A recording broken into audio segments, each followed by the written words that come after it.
Now, if you want to read about the facts of change, there's a book called The Innovator's Dilemma. I would recommend it to you. Because this guy from Harvard says, he said, we have a thing called disruptive technology. And if you look at one of these things to get disruptive, you have film to digital, goodbye Kodak. You got wireline technology to mobile phones, which are becoming a big deal. Notebook computers, now we're into, hand-based. These little iPhones are now turning into computers.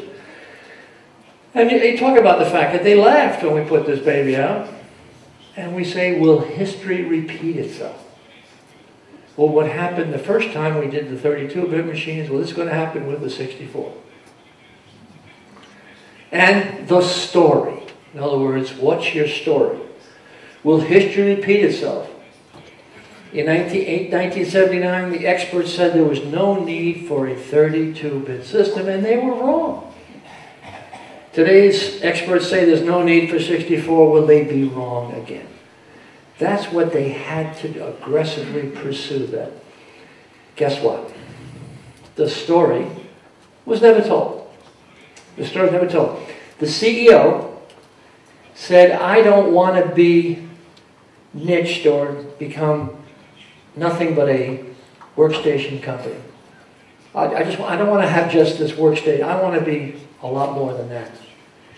Well, they seem pretty good. It's always tricky when you're being pretty much totally translated. I mean, I think audiences that are good at English are always a little bit more fun than ones that have to work with translating. You get more response with English-speaking audiences. But this seems to be working pretty well.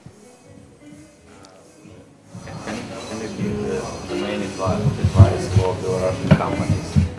Belarusian companies are, as I can look, best I can figure. I don't know all of them. I'm not familiar with your companies, but I would say that in general it's work in progress. In other words, you're going to have to develop more Western-oriented type thinking if you're going to play in the financial world and the Western world. If you're going to do more exporting, you're going to have to figure out where you want to export to and whatever. So I think you're going to need a lot more marketing and better marketing and understanding about what you can do. And you have the state-owned stuff here, which is also tricky.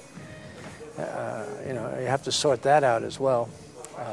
I think that, again, the country itself has to begin to say, no, we're going to be about business. That's our new mentality. And that's going to talk about a lot of change here. Less bureaucracy. Let's get over all this visa stuff and the complicated stuff. You're going to have to do things a lot more differently if you want to play the game.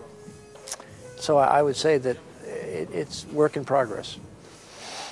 Okay, good.